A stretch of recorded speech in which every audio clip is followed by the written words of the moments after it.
Hello everyone, my name is Mingwei Jin. I'm very happy to discuss with you a useful philosophical topic, causal argument. As everyone knows, causal argumentation begins with association. Generally speaking, the so-called causal argument refers to a regular connection between two things. Therefore, its general form is that there is a regular connection between event A and event B. So event A leads to event B. There can be a positive correlation or an anti-correlation. For example, there are more and more description of violent behavior, instinctive and cooperation in television programs.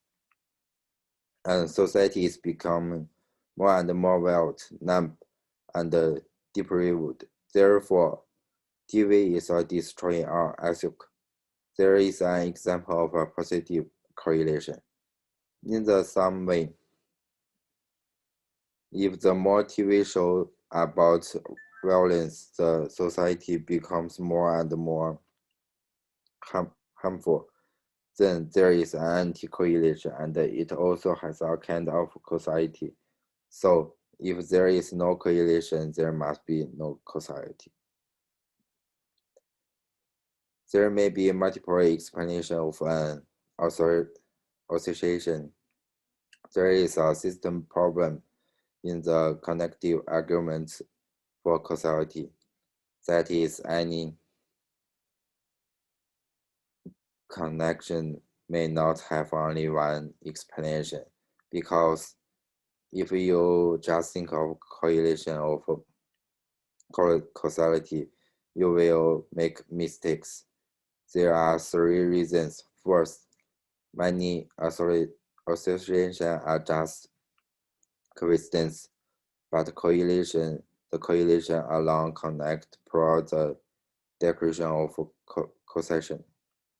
If A is related to B, then it may be that A causes B, or it may be that B causes A.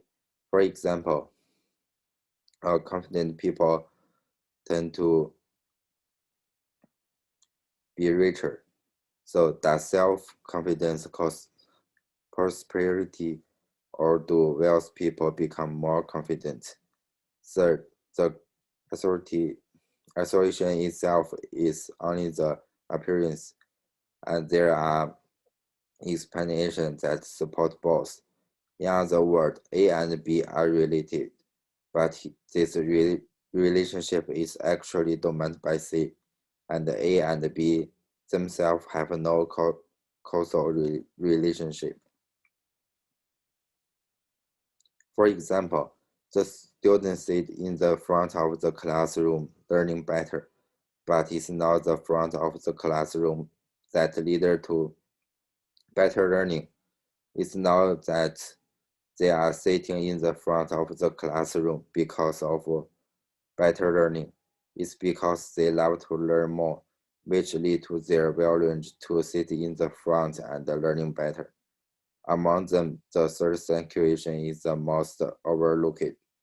The second result may not be caused by only one cause. It may be caused by multiple causes.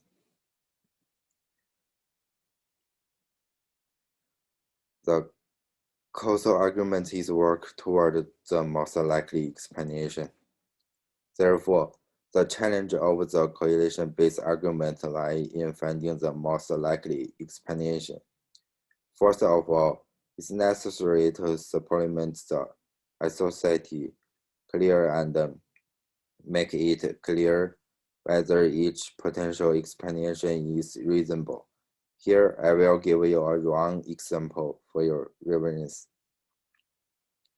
Most of people's open-minded friends have read a lot of books, while most of his less open-minded friends don't know.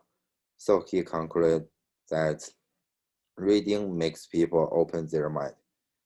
Here, his conclusion is that reading makes people open their mind. The reason is that he found that open-minded people read a lot of books, but here he is basing on the induction of the phenomenon without providing an explanation for the phenomenon.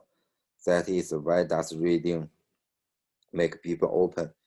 Therefore, the explanation should be supplemented clearly.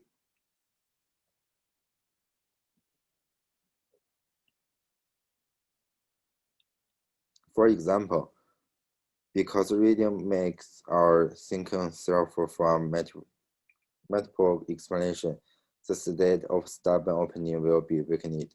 Here we should not only list the association, but more important, reveal the potential explanation for this association. There may be multiple explanations for the same kind of association, and you need more information to come from. Which explanation is more suitable for this kind of association? For example, marriage and happiness are related. So do you think that is it because marriage led to happiness, or is it because people with a higher sense of happiness are more successful in maintaining marriage?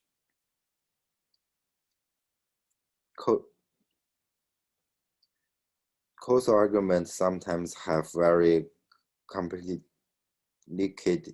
situation. That is to say, any result may be caused by manufacturing. So, a cause uh, may only be the main reason, and it has relative importance. And the cause and effect may also influence each other, so the causal relationship may be circular.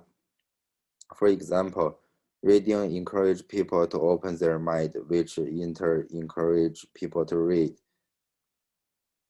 Argumentation is an interesting subject, and most courses argumentation is the key to this course. We must learn to analyze specific issue in detail. Thank you for your listening.